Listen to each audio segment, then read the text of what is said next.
Think about the future of Europe, and big cities probably come to mind first. Fast, full of energy, packed with jobs, transport, universities, and connections to the wider world. Cities get treated as the main engines of growth, so the word progress tends to sound like a city word. We're trained to associate the future with skylines. But that's only half the picture. Next to that busy, visible Europe, there's another one, quieter, less talked about, but just as real. This is rural Europe. Villages, small towns, mountain regions, islands, and remote areas.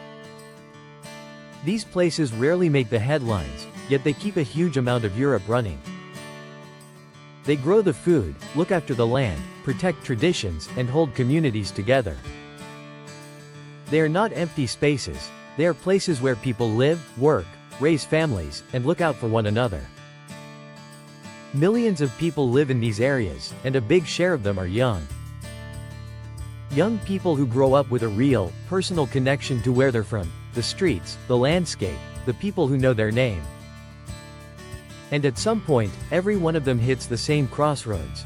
Choices about studying, working, and whether to stay or go. Here's the key thing. Those choices are shaped by what's actually available nearby. If there's no college, no jobs in your field, no transport, and no fast internet, staying can stop being a real option even if you'd love to stay.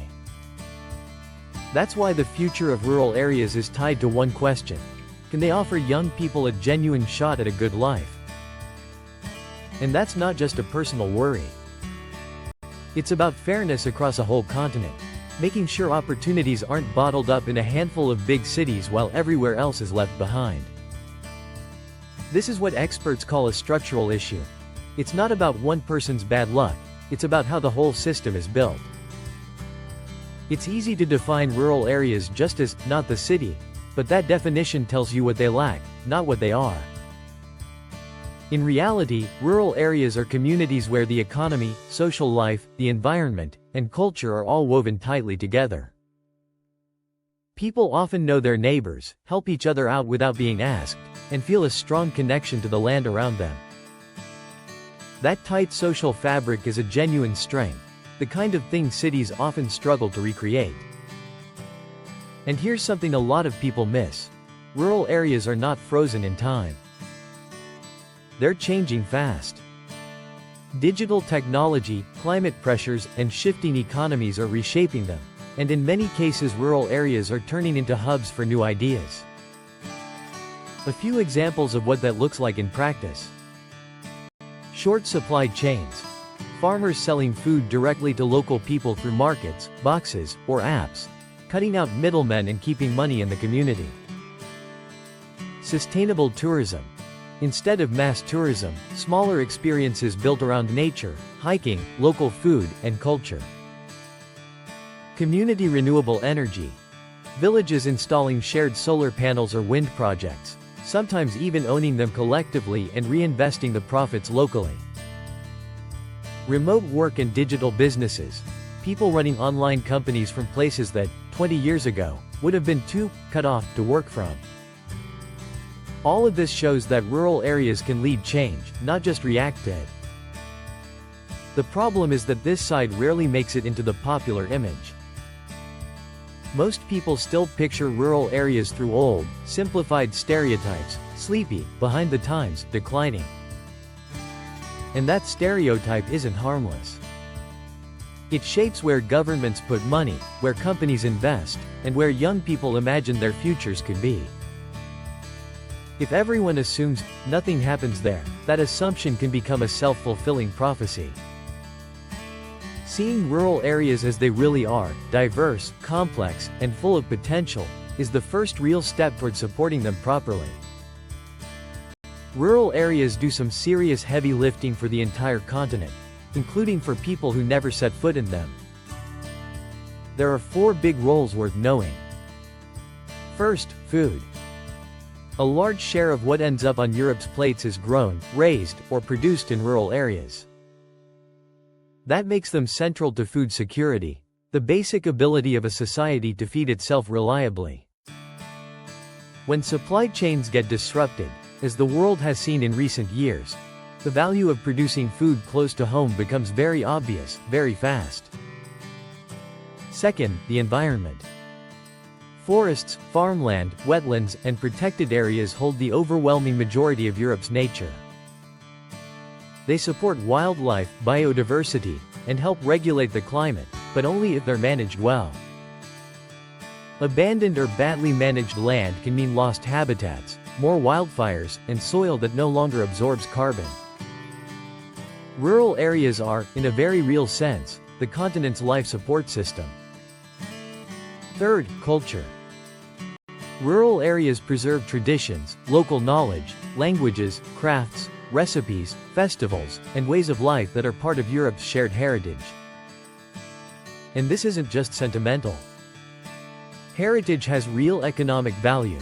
It draws tourism, supports local craftspeople, and gives places a distinct identity that can't be copied.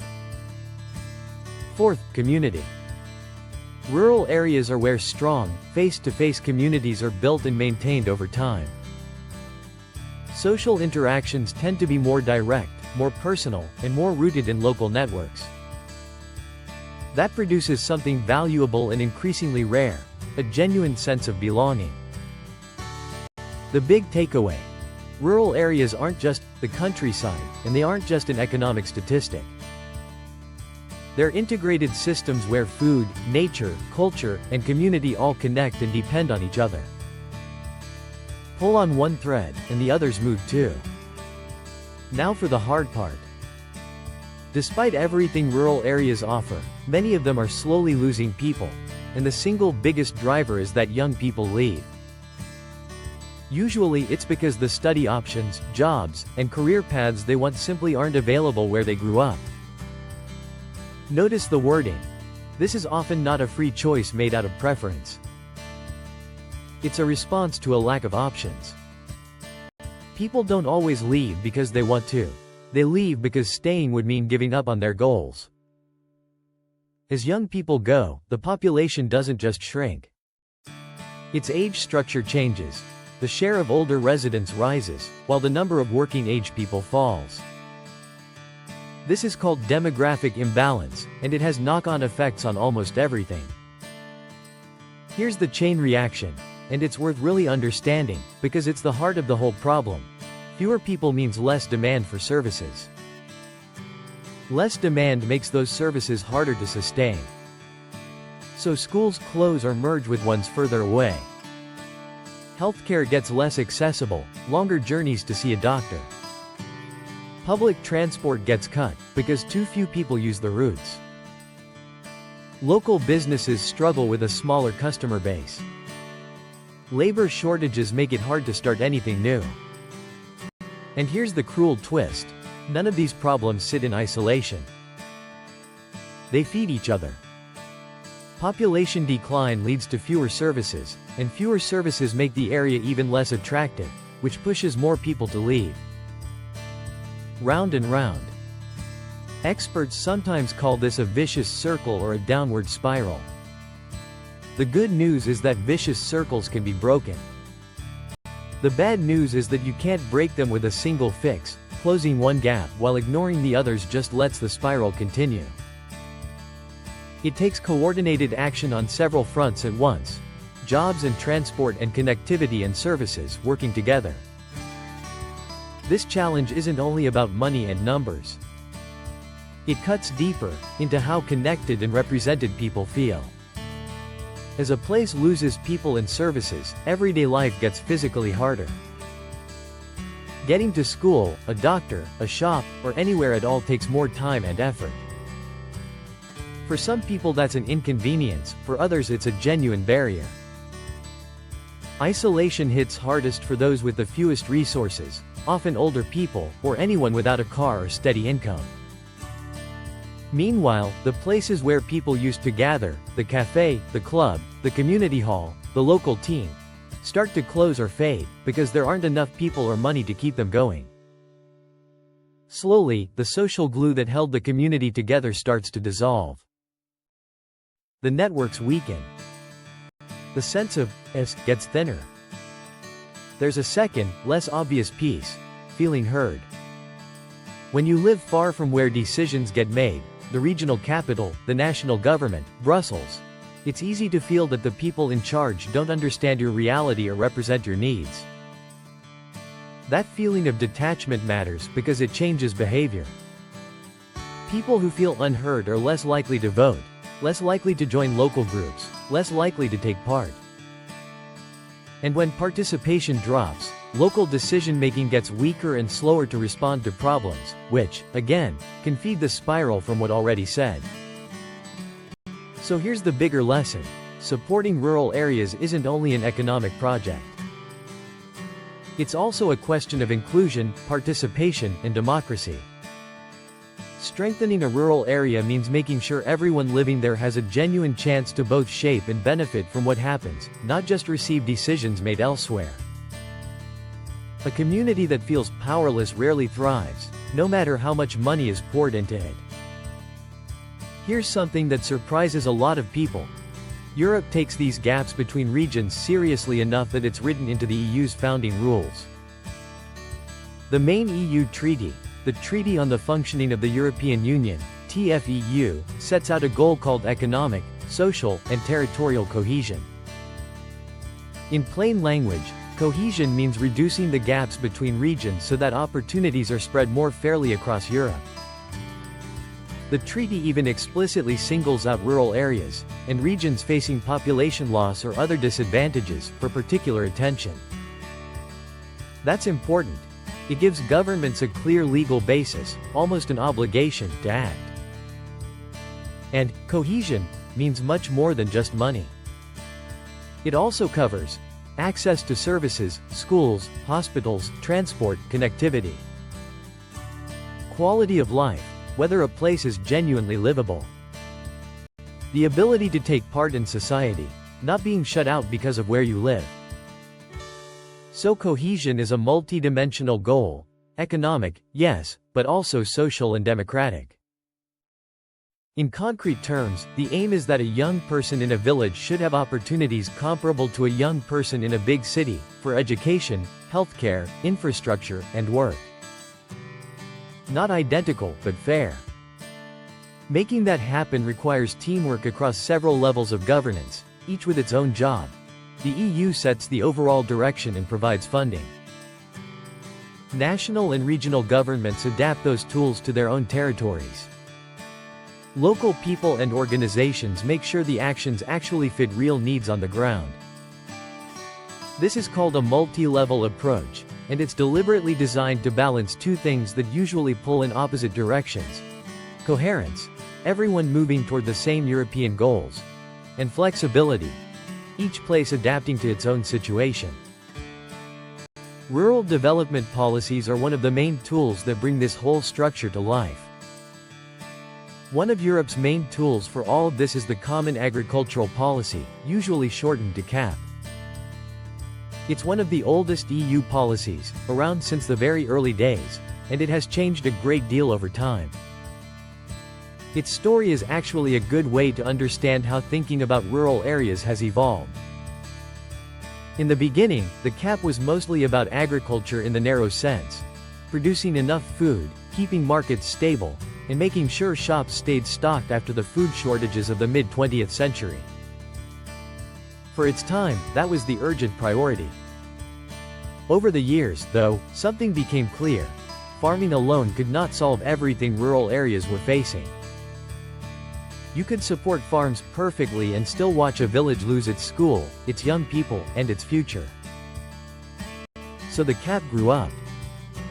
It progressively added a much stronger focus on rural development as a whole, a shift from a narrow, sector-based approach, just agriculture, to a broader, territorial approach, the whole community and its territory. Today, rural development under the CAP supports a wide range of things beyond farming, diversifying local economies, helping areas earn a living from more than one activity, promoting innovation, backing new ideas, technologies, and ways of working, protecting environmental resources, land, water, biodiversity, improving quality of life, services, culture, community. The logic behind this is exactly what you met in Unit 3.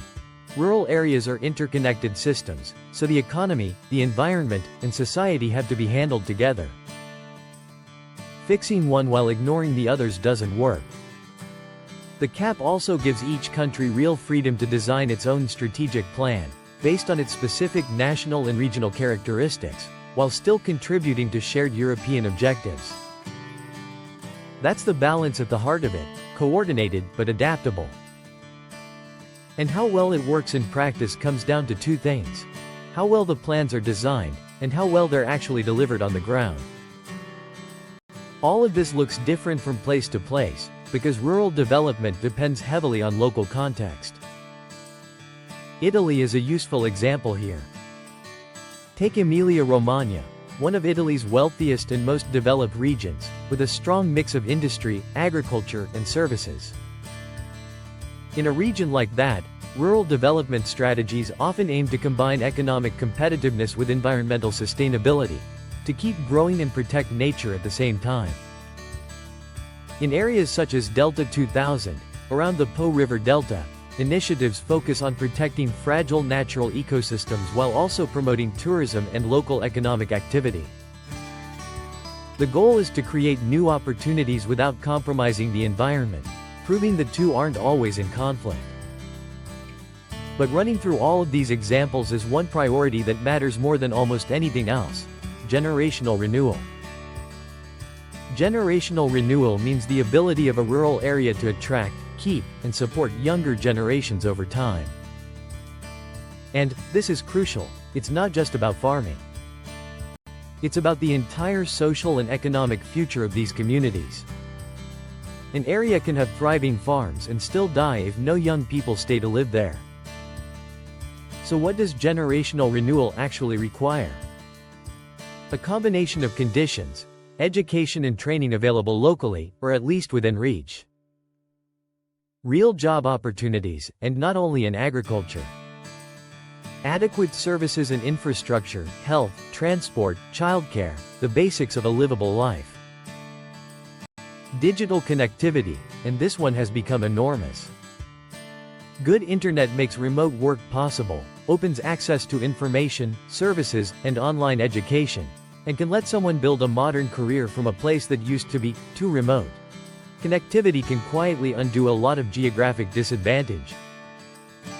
But it's not only about economics and infrastructure. There's a human side too.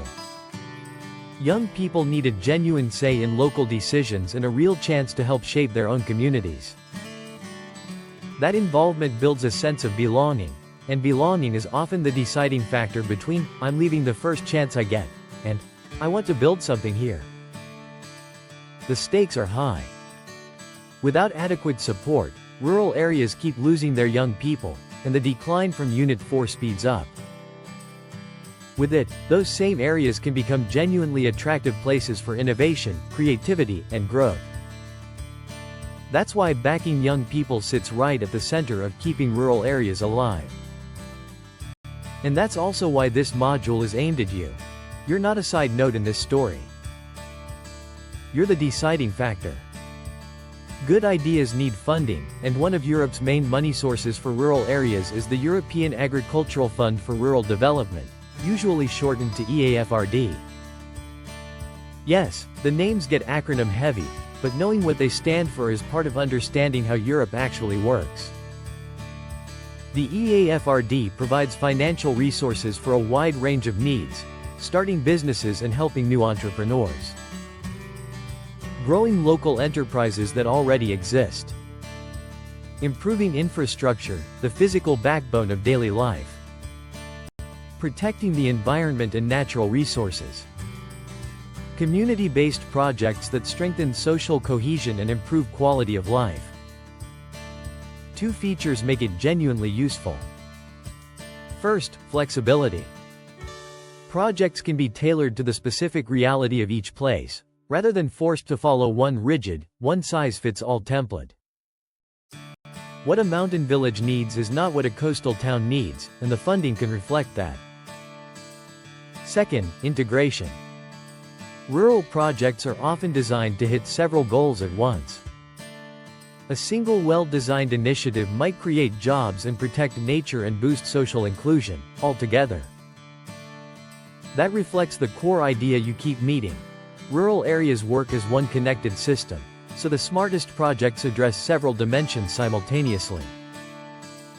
But here's the catch, and it's an important one. Money alone doesn't guarantee results.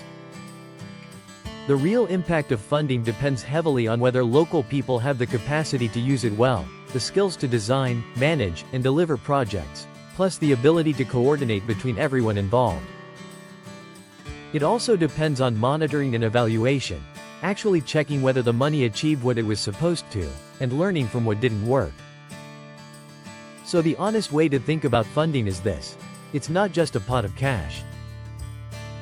It's a tool, and like any tool, it only produces results in skilled hands, with good planning behind it.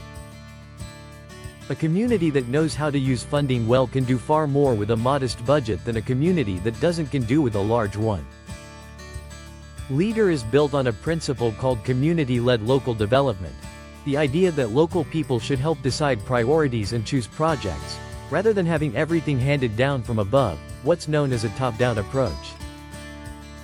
LEADER deliberately flips some of that around, giving communities a direct hand in shaping their own future. To make this work, local action groups, LAGs, are set up. These bring together representatives from three worlds that don't usually share a table: public authorities, local government, private sector organizations, businesses, and civil society, community groups, associations, ordinary residents. This mix matters. It means different perspectives are genuinely in the room, and people who normally never collaborate start working together toward a shared plan. The result is that local development strategies actually reflect what each place really needs, which makes the interventions more targeted and more effective. A plan written by people who live somewhere tends to fit that place far better than one written by distant officials. There's a powerful bonus effect, too: ownership.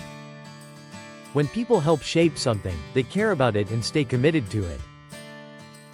That commitment is what keeps projects alive long after the initial funding or excitement fades. It makes development sustainable rather than a one-off burst that fizzles out. Finally, LEADER builds something economists call social capital: the trust, cooperation, and knowledge sharing within a community. Social capital is hard to measure but enormously valuable. It's the invisible infrastructure that lets a community keep adapting, solving problems, and bouncing back.